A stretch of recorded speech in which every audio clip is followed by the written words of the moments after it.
The Middle Eastern nation of Oman will be hosting face-to-face meetings between representatives of the Iranian regime and a U.S. delegation led by U.S. Special Envoy to the Middle East, Steve Witkoff.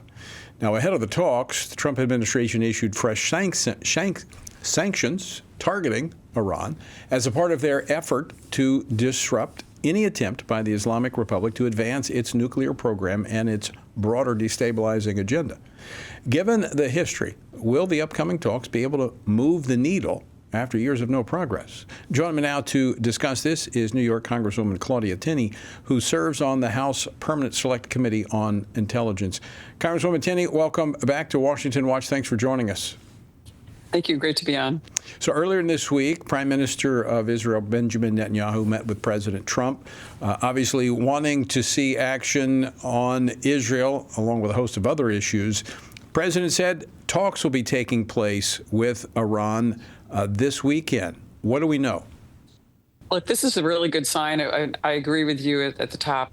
We have to continue the maximum pressure campaign that President Trump did in the first administration that was carried out. It put a lot of pressure on Iran. Unfortunately, all of this was lifted with, billions lifted in sanctions by the Biden administration. And now we're looking at a unique opportunity. I don't think the countries have actually met in a somewhat one-on-one situation, as we're going to see in Oman on Saturday, since 2015, when Obama struck what I consider a flawed nuclear deal.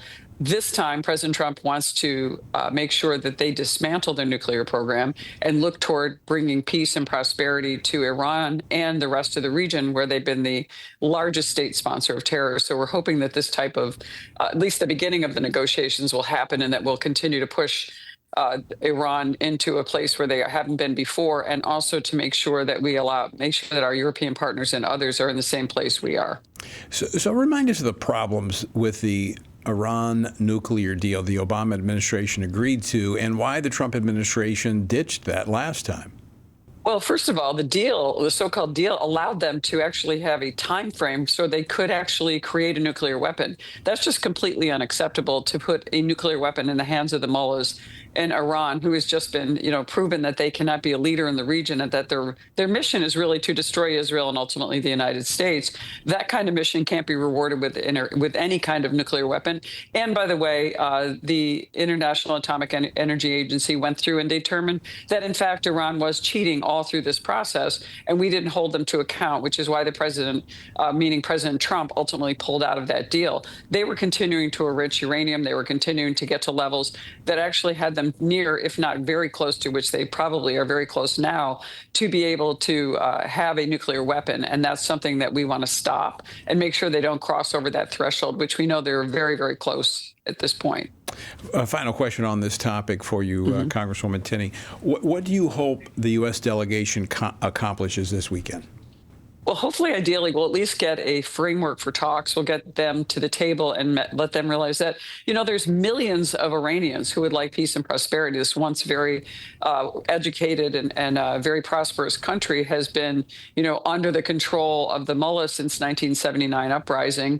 And we'd like to see some kind of peace, and also just the harm that they've caused in this disruption across the Middle East with all of our allies and even non-allies. I mean, look what they've done, with, sponsoring Hamas, Hezbollah, Islamic Jihad, the Houthis, and the problems that we've seen. They've disrupted in our neighbors, like our friends, like Saudi Arabia. Obviously, there's some complications with all of our relationships in the Middle East. But something that President Trump really deserves credit for is the Abraham Accords and beginning the peace talks that way.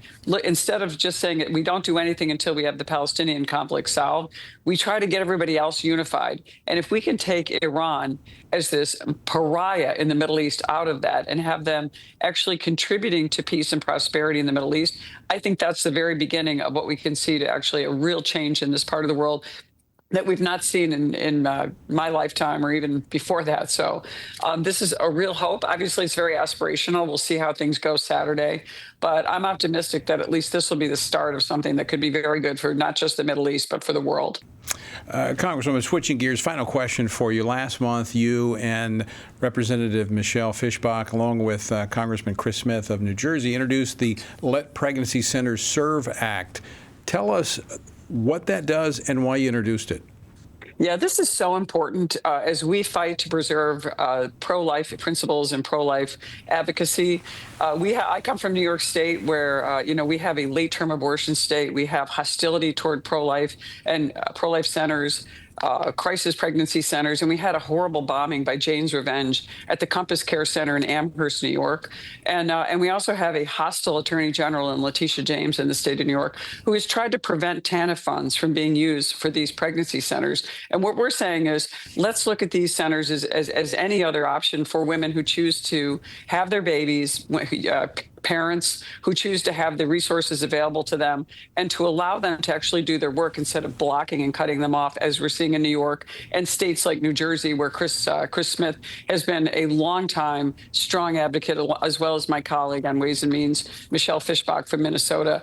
These are really important issues, and if we can get these pregnancy centers the equal footing that they deserve, and the savings that we're going to have, and just saving lives, I think is so important to the pro-life movement and so important to me. And after experiencing this in New York with the bombing of Compass Care and the rebuilding with Reverend Jim Harden there, and just some of the terrible policies in place in New York, this is the little we can do to try to bring some fairness to mothers and to families who really believe in the pro-life cause. Well, we appreciate you doing it, much needed, and look forward to seeing it passing. Thank you so much. Congresswoman Tenney, thanks for joining us.